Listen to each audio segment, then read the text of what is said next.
What's up, everybody? My name's Chance, and today we're going to be playing a Jund. We're going to be playing a Jund. We're going to be playing a Jund Unstoppable Storm. My computer decided to have a little time out there. Anyways, so I've been looking at this card, Storm Herald, for a while, and it's a 3-mana 3/2 with haste, and it reads: whenever Storm Herald enters the battlefield, return any number of aura cards from your graveyard to the battlefield attached to creatures you control. And then the rest of it is, exile those auras at the beginning of your next end step. If those auras would leave the battlefield, exile them instead of putting them anywhere else. So this card I've been interested in since it dropped in Theros. I've been trying to find a way to make it good and make it great even. And I think we've finally done that with a little bit of refinement here. So, before we go and hop into this deck tech or deck breakdown, I would like to remind everybody, if you enjoyed the video, please be sure to leave a like down below and a comment in the comment section if you have any suggestions in this video, future videos, past videos, and subscribe if you're new here. Now, all that wonderful sellout stuff out of the way, we're going to hop into this deck tech or deck breakdown. We have 4 copies of Hateful Eidolon to start us off, and that's going to allow us to draw a whole bunch of cards off of these creatures that our opponent's going to want to be removing because they're building themselves up with Setessan Training, with Hydra's Growth, with Mantle of the Wolf, all these awesome auras we have, right? So every time a creature we control with an aura attached to it dies, we're going to draw a card for every Hateful Eidolon we have down. We have 2 copies of Kai's Ghostform, which I've found to be very interesting in this deck, and I keep finding it very difficult to figure out what I would like to play it down on the best. Obviously, Setessan Champion is fantastic with Kai's Ghostform. Nightmare Shepherd is pretty good, so is Hateful Eidolon, though, and the Ephemia. So, I really like the Kai's Ghostform in this situation, or in this deck, really. It forces your opponent to remove a creature twice, and it allows you to get the benefits of Hateful Eidolon to be procced, or well, I guess not with Nightmare Shepherd, right, because it's coming back to the battlefield, but it allows you to reproc the Storm Herald, wonderful things like that, right? Keep your Setessan Champion down, whereas in other cases it might have been removed or dead. Moving us down, we have 2 copies of Ephemia, the Cacophony, flying 2/1, which may not seem very strong in the beginning, but at the beginning of your end step, you may exile an enchantment card from your graveyard. If you do, create a 2/2 black zombie creature token. Now, you'll say, Chance, this is a bit of a nombo with your deck, bro, because you're trying to keep your auras for the Storm Herald to come back. And I say, no. You're not removing your auras from your graveyard. You're removing your creatures, your Hateful Eidolons, right? Your Nightmare Shepherds. You can even remove your Warbriar Blessing if you realize you're in a control matchup and they're not going to be playing control creatures anyways, right? So there's plenty of things for you to target here with the Ephemia to get down those 2/2 black zombies that are going to allow you to fill your board back up, have creatures you can attach auras to, whatever. Have chum blockers. So, Fling, I found, is really awesome in this deck at finishing the game out when your opponent just doesn't think it's possible, right? They have 8 life, or maybe 12 life left, right? And you have a creature that can deal 6 damage. Well, you deal the 6 damage, then you fling them. And dealing 6 damage really isn't hard. Dealing 4 damage really isn't hard. Your Nightmare Shepherd starts out at 4. You throw a Mantle of the Wolf on Nightmare Shepherd. That's an 8/8 flyer. You swing in once, 8 damage. You fling it, 8 more damage. So your opponent will have only had to have lost 4 health before you get that off, right? Now, obviously, that's a bit costly because it costs 2 fling. It requires you to have your Nightmare Shepherd down and your Mantle of the Wolf on the Nightmare Shepherd. But you see what I'm talking about with this surprise damage. Also, Fling allows you to proc things such as your Kai's Ghostform at will, right? It allows you to choose a target that you want to draw cards with Hateful Eidolon. If one of your creatures has been enchanted down, Law Mage's Binding, things along those lines where it keeps your creature from attacking in, you can just fling it, still get the benefit out of it, still get that bit of burst damage. Setessan Training is going to give us Trample, which is going to be very key in a lot of situations, as well as draw us a card, so more card draw, which is fantastic. Warbriar Blessing going to allow us to have a little bit of removal. We can put 0, our creatures get +0/+2, and then it fights one creature that we don't control. Storm Herald we've already talked about. 3 copies of Gift of Paradise to keep your health in check, right, and keep the mana in check. Honestly, you could probably remove Gift of Paradise, seeing as how you're only playing 2 things in the red tree anyways, and go for something, maybe some removal. Maybe some Assassin's Trophy would be really good in this deck. 3 copies. 3 copies of Hydra's Growth, right? Because this is a fantastic aura, and if left unchecked, wins the game, right? Eventually your creature will get to the point where you can just fling them, or eventually you'll throw a Setessan Training down and your creature will have trample, so even if your opponent has things to block with, you know, you're just smashing straight through it to the face. Setessan Champion is a fantastic card, a card that can win the game all on its own, and especially since we not only have a lot of enchantments in the deck, but we have a lot of enchantment creatures. We have Hateful Eidolon, we have Ephemia, right? We have the Nightmare Shepherd, so a lot of these cards are going to be proccing the Setessan Champion, and it's going to be drawing as cards. It's going to be building counters. It's going to be a creature that your opponent wants to remove very, very, very, very quickly. So keep that in mind. And if you have Kai's Ghostform, I highly recommend throwing the Setessan Champion down and immediately getting that Ghostform on it. Nightmare Shepherd, we've already talked about a little bit, but it allows you to keep your things like Setessan Champion in play, even if they would have been removed. And of course, with the Setessan Champion, the great thing isn't the baseline stats, but rather the effect that it has itself. Same thing with Storm Herald. Like, sure, coming back as a 1/1 isn't nearly as awesome as coming back as a 3/2, but coming back again and allowing you to replay auras is going to be fantastic. And then last but not least, we have 3 copies of Mantle of the Wolf. Enchanted creature is going to get +4/+4, so it's going to turn basically any of our creatures into a sizable threat. And then it reads, whenever Mantle of the Wolf is put into a graveyard from the battlefield, create 2/2/2 green wolf creature tokens, which again, your opponent is going to want to be removing your creatures, so you're going to get these 2/2 wolves, and you're going to have more creatures to swing in with and to build up and all this and that. So that's going to pretty much do it for our deck breakdown. I hope you all enjoyed, and we're going to go and hop right into our matches. Doll, going to be our first foe for the day. No, I don't think so. Or yes, I guess the game says no chance, you will start with 2 lands. That's all you're getting. You may have 24 in the deck, but we're gonna wait and flood you with it later. Oh, fucking magic. Fucking magic. Alright, so we are gonna shock in some land, get down to Hateful Eidolon first and foremost. Now, you'll see I tossed back a Storm Herald, and that's because I don't think we actually need to so early on. Those cards you more so want to draw mid-game to recall all the stuff from your graveyard.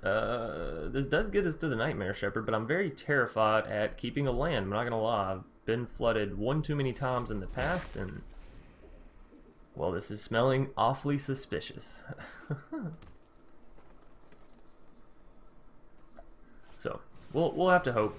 We'll have to hope and pray to all things awesome that we don't get flooded. Our Hateful Eidolon is going to go up to a 2/3, so gain us a little bit more life here. Put us back up above that starting total, which is always a nice feeling, right?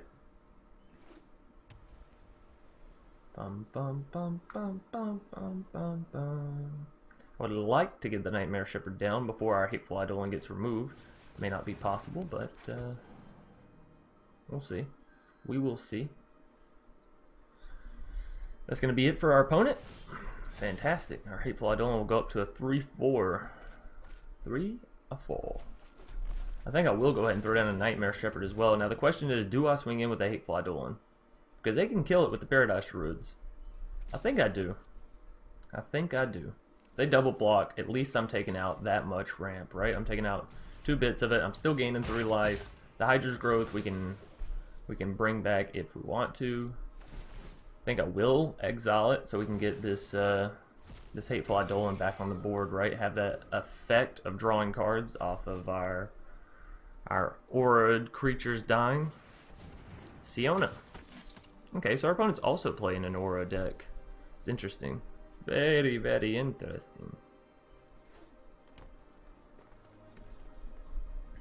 Alright, so we do have Hydra's Growth over there. Ooh, Setessan Champion. Yes, don't mind if I do. Don't mind if I do.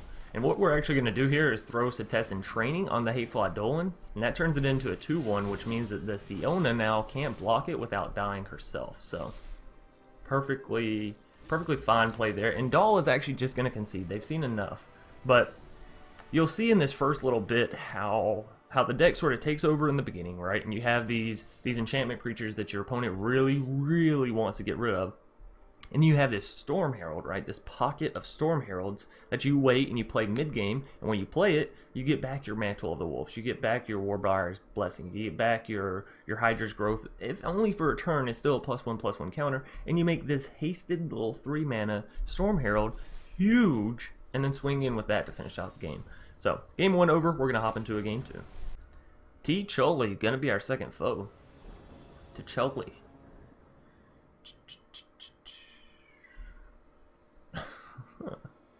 Well, the opponent goes first, and we don't really have a creature on the lower end, so I'm going to mulligan.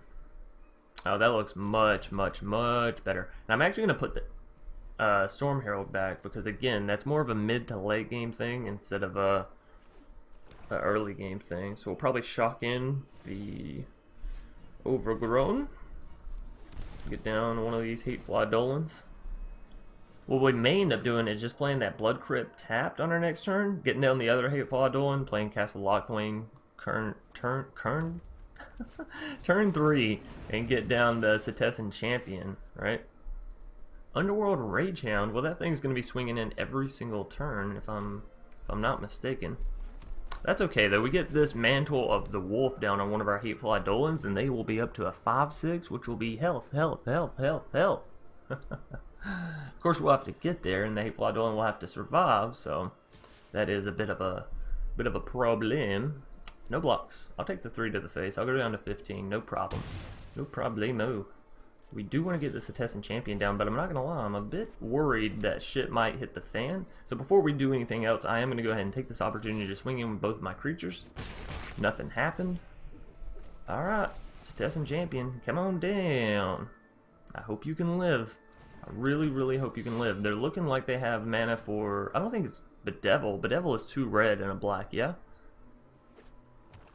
I hope. I hope I'm not mistaken that. I guess it wouldn't matter unless they had it, right? Oh, that's so bad for us. Aroa's Blessing. Such a...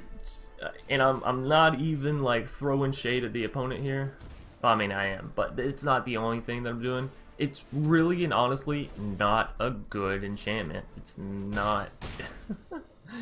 Comes down and gives your creature +1/+1. That's it, and it costs 4 mana, and it only deals 4 damage. And you can't even target your opponent's face. You have to target a creature or planeswalker. So it's like, yikes.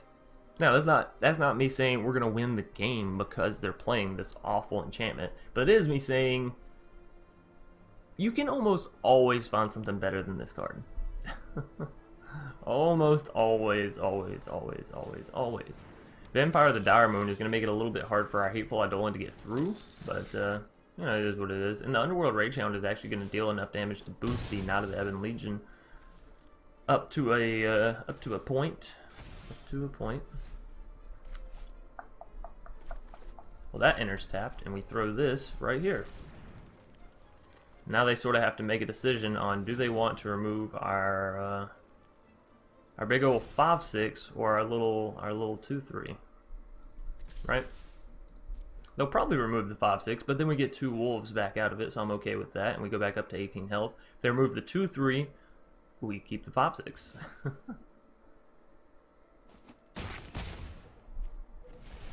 Alrighty, so we're gonna draw some cards here. We're gonna get some 2/2 green wolves down, which will at least be some nice little chum blockers for us, right? And there's an Ephemia. Can turn that Hateful Eidolon in our graveyard into a zombie, so that's good. Give us more creatures. We do have Storm Herald to bring back the Mantle of the Wolf at instant speed, which, I mean, we could bling? We could bring that back onto the Hateful Eidolon, which is going to be up to... It's going to have 2 counters next turn, so it should be a 3/4. They're swinging all in. They're going for the fences. Well, this is pretty easy block then, right? Kill the Gobbo, kill the Ragehound, and then take the 2 to the face, so... And they shouldn't defend with their Legion Warboss up against our Hateful Eidolon.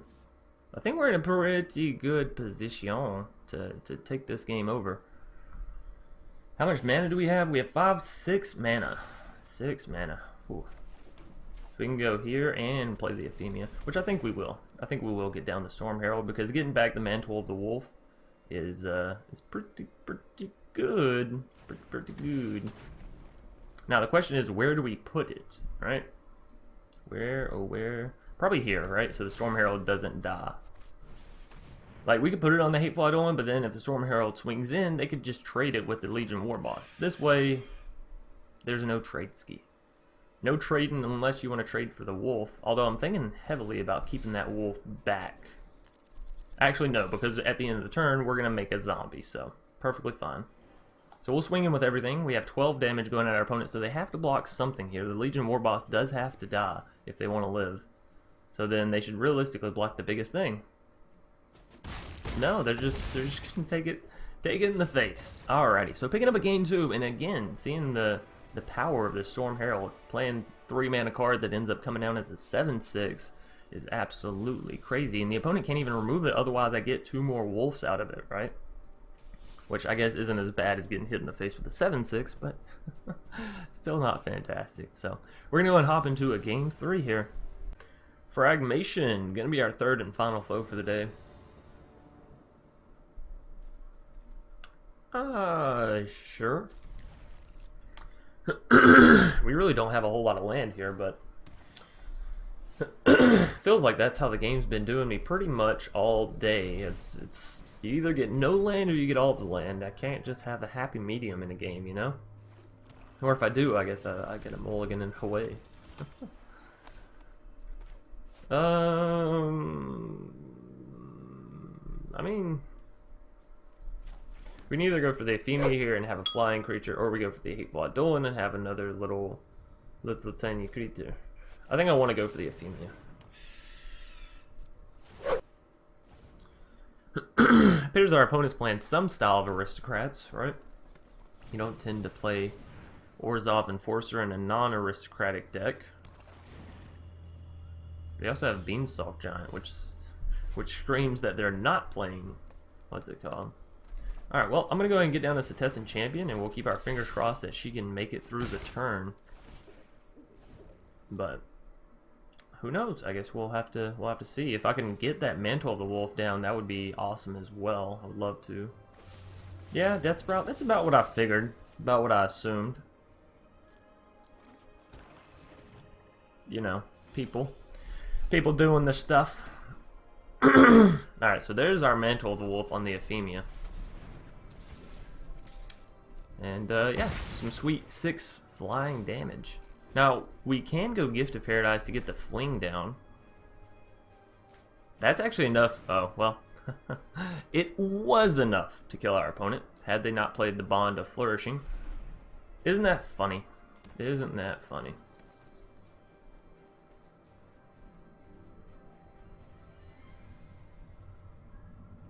We'll have to see what they choose to do here now. Another Beanstalk Giant. Okay. They're getting to the point where they can play the Beanstalk Giants, yeah? 3, 4, 7? Yeah, they have enough to play a little Beanarino. I think I will go ahead and get down another Hateful Eidolon. And then a Gift to Paradise. This will turn our Fling online thanks to the color fixing. No thank you on the lands. I'm good. It's not even a red land. It's not even a red land. Of course, the only 2 red cards we have in the deck are Fling and Storm Herald, so you know. Now, on this turn we do have enough, but I'm assuming that Thorn Mammoth is going to fight. Yeah, our Ephemia. Not a terrible little turn, though. We're going to create 2 2/2s. We're going to draw 2 cards. We still have Fling up. Setessan Training.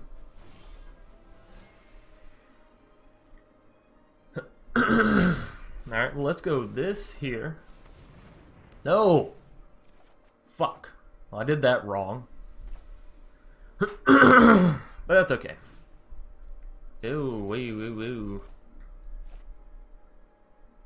There's no way for me to put a Mantle of the Wolf and a Fling, right? Right. So I might as well just do this. Boop. And swing all in, right? Swing for the fences. So That'll still get us 4 damage through here, and then we'll get, but yeah, the rest of the damage through with the rest. Fantastic. Fragmation, not gonna stand a chance. Get it? Because my name's Chance. Ha ha ha ha. I'm sorry. I've heard so many of those jokes in my life, I just can't help myself. Anyways, thanks everybody for watching. Hope you enjoyed. If you did, please be sure to leave a like down below and a comment in the comment section, and subscribe if you're new here. I'm trying to get back to my janky sort of weird deck ways, right? I don't want to get so competitive and meta that I stop bringing this aspect to the table. I'm not here. What is going on? Why did no one tell me?